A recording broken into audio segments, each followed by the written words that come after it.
President-elect Donald Trump has promised to do a lot in his second term. Starting on day one, we will end inflation. We have to do the tariffs. The largest deportation operation in the history of our country. But not all of Trump's policy goals are doable by the president alone. Some are, like, it will be my great honor to pardon the peaceful January 6 protesters. But some are not. We will have no tax on tips, no tax on overtime, and no tax on Social Security benefits for our seniors. Here's what Trump can and can't do as president in his second term. Let's start with Trump's biggest plan, immigration. On day one of my administration, I will terminate every open border policy of the Biden administration, and we will begin the largest domestic deportation operation in American history. Any presidential administration can do a significant number of things with regards to how people are processed at the border. That doesn't mean that the president can unilaterally override current laws. And those laws require that the United States, when presented with certain claims by migrants at the border or inside the United States, they have to be heard in a certain way with a certain type of process. Trump hasn't outlined a plan yet, but the president controls immigration enforcement and can decide who they prioritize to deport. So Trump can change the current policy of prioritizing unauthorized people who pose a threat to anyone in the country unlawfully. That still doesn't mean that 11 million people can be removed. The Obama administration accomplished the highest number of internal removals, and that was with the enforcement apparatus of the United States going at full bore. So you can imagine the number of resources that need to be committed as a practical matter to something that even approximates the millions that the Trump administration is talking about. To hire more people, to build detention centers, to pay for transportation, all the logistics of increased deportations would require congressional appropriation. He could ask local law enforcement to assist, although only if they volunteer and if state law even allows. And then local departments would have to use their own budget and resources. Trump has also floated the idea of using the military. The United States military is forbidden by statute from engaging in domestic law enforcement. And there's not really any good way for presidents to get around that. So the president can say there's a national emergency, and it doesn't matter. It doesn't change the fact that he can't use federal troops to enforce law. But as commander-in-chief, Trump can organize the top of the military, like generals. And we have a military that's not woke. You may have a few people on the top that are woke, and we're going to get rid of them so damn fast your head's going to explode. The president can get rid of generals. The president's a little more tied on replacing them. So Congress has a say in who replaces those generals. We're going to take the Department of Education, close it. I'm going to close it.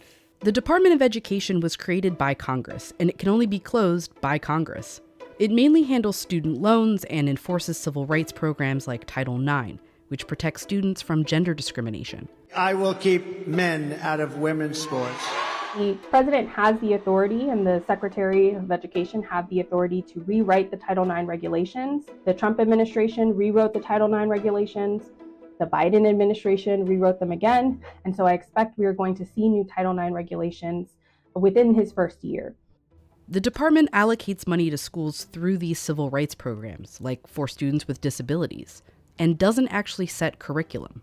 I will sign a new executive order to cut federal funding for any school pushing critical race theory, transgender insanity, and other inappropriate racial, sexual, or political content onto our children. The reasons that the department can cut off federal funding are well defined by law. And so to tie new policy priorities to federal funding, you would have to pass new legislation. It's important to underscore that if they were to do that, it would represent a sort of very significant deviation from a long-held principle that the federal government should not have a say over curriculum.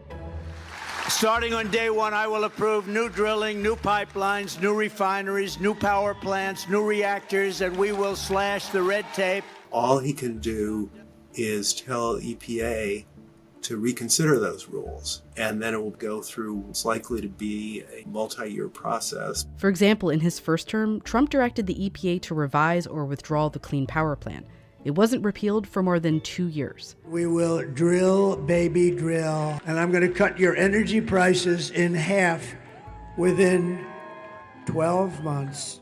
Trump does have the authority to direct departments like the Interior to allow for more drilling. But not only do those plans have to go through the same long process, it's a private industry that drills and sets the price of oil. And of course, even if he approves it, that doesn't mean industry is going to think it's, economically viable for them. I can make anybody do anything through the use of tariffs. And the president has the right to impose the tariffs. The Constitution gives the power of setting tariffs to Congress, but in the 70s, they gave power to the president to set tariffs for specific retaliatory or emergency reasons. It was never probably contemplated to be against an entire country, but it could be. Trump wants to put tariffs on China and Mexico. Every damn thing that they sell into the United States is going to have like a 25% tariff until they stop drugs from coming in. As a retaliatory move, he has that authority delegated to him by the Congress.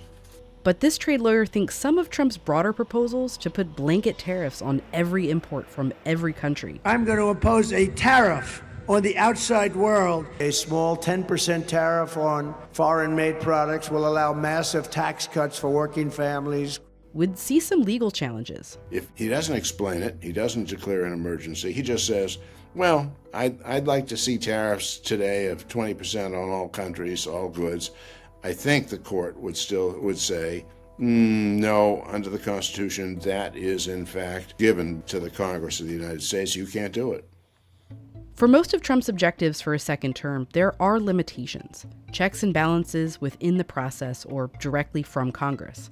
But most experts believe he'll follow a similar playbook as his first term, implement the policy first and have the courts decide the legality of it later.